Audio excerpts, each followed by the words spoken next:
வணக்கம். யோசிச்சு பாருங்க. ஒரே ஒரு வார இறுதியில, அதாவது ஒரு 2 நாள்ல ஏஐய பயன்படுத்தி ஒரு முழு மின் புத்தகத்தையே எழுதி முடிக்க முடியுமா? இன்னைக்கு அது எப்படி சாத்தியங்கிறதுக்கான ஒரு தெளிவான ப்ளூ பிரிண்ட்டை நாம பார்க்க போறோம். நாம ஆரம்பிக்கிறதுக்கு முன்னாடி இந்த மேற்கோளை பாருங்க. இது நாம பார்க்க போற ஏஐயால் உருவாக்கப்பட்ட புத்தகத்திலிருந்தே எடுத்தது. இது ஒரு முக்கியமான எச்சரிக்கை மாதிரி. ஏஐங்கிறது ஒரு சக்தி வாய்ந்த கருவி. ஆனா அதை சரியான மனநிலையோட பயன்படுத்தணும். இல்லனா பெரிய தவறுகளை அதுவும் ரொம்ப வேகமா செஞ்சுடுவோம். இப்ப நீங்களே சொல்லுங்க, ஒரு மிஷினால இவ்ளோ ஆழமா யோசிச்சு எதையாவது எழுத முடியுமா? பதில் ஆம்னு மட்டும் இல்ல, நாம எதிர்பார்க்காத ஒரு மொழியில வெறும் 48 மணி நேரத்துல இதை செஞ்சு முடிச்சிருக்கு. ஆச்சரியமா இருக்குல்ல? சரி, வாங்க முதல் பகுதிக்குள்ள போலாம். இது வெறும் தியரி எல்லாம் கிடையாது. இது ஒரு உண்மையான உதாரணம்.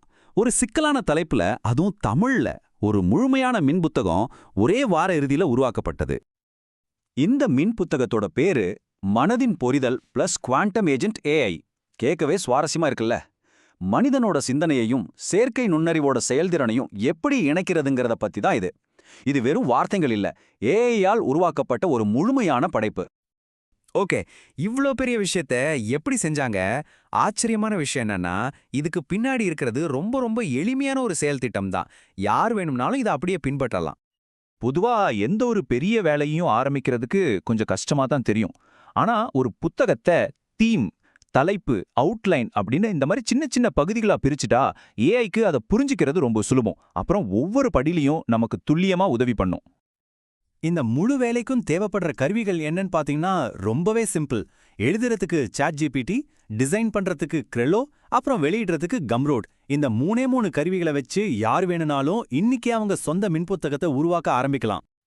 இப்போதான் நாம இந்த செயல்முறையோட மைய பகுதிக்கே வரும். இந்த கருவிகளை நாம எப்படி ஒரு இடைவிடாம கண்டென்ட்டை உருவாக்குற ஒரு ஏஐ எழுதும் இயந்திரமா மாத்துறோங்கிறத பாப்போம். இங்கதான் அந்த மேஜிக்கே நடக்குது. நாம ஒரு சின்ன கட்டளைய, ஒரு யோசனைய உள்ளீடு பண்றோம். அதுக்கு பதிலா ஏஐ நமக்காக ஒரு பெரிய உலகத்தையே திறந்து வைக்குது. இது வெறும் பதில் இல்ல, இது ஒரு புதிய படைப்புக்கான தொடக்கம். முந்தின படியிலிருந்து ஏஐ இப்போ கிரியேட்டிவா யோசிக்க ஆரம்பிக்குது. பாருங்களேன், mind hacking and quantum agent automation மாதிரி எவ்வளோ அருமையான தலைப்புகளை அதுவே உருவாக்குது. நாம கொடுக்கறது ஒரு சின்ன வழிகாட்டுதல் தான், ஆனா அது கொடுக்கறது பல தரப்பட்ட விருப்பங்கள். இதுதான் அந்த செயல்முறையோட மிகப்பெரிய பலம். ஒரே ஒரு கட்டளையில ஒரு முழு புத்தகத்துக்கான ஒரு தர்க்க ரீதியான கட்டமைப்பை ஏஐ சில நொடிகள்ல உருவாக்கிடுது.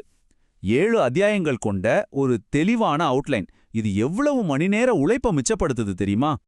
இப்போ அந்த இயந்திரம் முழு வேகத்துல இயங்குது. அத்தியாயம் 1 1500 வார்த்தைகள்ல எழுது அப்படின்னு ஒரு கட்டளை கொடுத்தா ஏஐ ஒரு முழுமையான ஆழமான அத்தியாயத்தையே உருவாக்குது. இதுதான் ஏஐயோட உண்மையான எழுதும் திறனுக்கான ஒரு சாட்சி. சரி, இந்த இயந்திரம் வெறும் வார்த்தைகளை மட்டும் உருவாக்கல, அது ரொம்ப ஆழமான யோசனைகளையும் உருவாக்கியிருக்கு. அப்போ ஏஐ எழுதின அந்த புத்தகத்தோட மைய கருத்து தான் என்ன? வாங்க பார்க்கலாம். ஏஐ உருவாக்கின அந்த மின் புத்தகத்தோட மைய கருத்து இதுதான், குவாண்டம் ஏஜென்ட் ஏஐ. இது எப்படி கற்பனை பண்ணிக்கலாம்னா, உங்களுக்காக பின்னணியில பல வேலைகளை தானாவே செய்யற ஒரு புத்திசாலித்தனமான உதவியாளர் மாதிரி. இது வெறும் சாட்பாட் கிடையாது, இது உங்கள் இலக்குகளை அடைய உதவுற ஒரு கூட்டாளி. இந்த ஒப்பீடு அந்த புத்தகத்தோட மைய கருத்தை ரொம்ப அழகா விளக்குது. மனித மனசு கற்பனை பண்றதுலயும் உருவாக்குறதுலயும் சிறந்தது. ஆனா ஏஐ மனசு அந்த கற்பனையே வேகமாவும் துல்லியமாவும் செயல்படுத்துறதுல சிறந்தது. ஒன்னு கனவு கண்டா இன்னொன்னு அதை நனவாக்குது. இதுதான் சரியான கூட்டணி. இப்போ நாம பார்த்த இந்த கருத்துக்களையும் செயல்முறையும் ஒன்னா சேர்த்து நீங்களே இந்த வார இறுதியில பயன்படுத்தக்கூடிய ஒரு எளிமையான திட்டமா எப்படி மாத்துறதுன்னு பாப்போம். இதோ உங்களுக்கான 3 நாள் திட்டம். முதல் நாள் திட்டமிடல், 2ஆம் நாள் உருவாக்குதல், 3ஆம் நாள் வெளியிடுதல். இந்த முழு செயல்முறையையும் இப்படி தெளிவான செயல்படுத்தக்கூடிய படிகளா பிரிச்சிருக்கோம். இதை நீங்களே முயற்சி செஞ்சு பார்க்க இது ஒரு சிறந்த வாய்ப்பு. கடைசியா நாம புரிஞ்சிக்க வேண்டிய முக்கியமான செய்தி இதுதான். இது ஒரு மென்புத்தகத்தை எழுதுறத பத்தி மட்டும் இல்ல, இது உங்க யோசனைகளை மிக வேகமா யதார்த்தமா மாத்துறதுக்கான ஒரு புதிய வழி. இது படைப்பாற்றலோட எதிர்காலமே இதுதான். இந்த இறுதி கேள்வியோட நான் முடிச்சுக்கிறேன். உங்க மனசுல இருக்கிற எந்த யோசனைக்கு நீங்க இது போன்ற ஒரு செயல் திட்டத்தை உருவாக்குவீங்க? இந்த தொழில்நுட்பம் உங்க கையில இருக்கு, நீங்க என்ன உருவாக்க போறீங்க?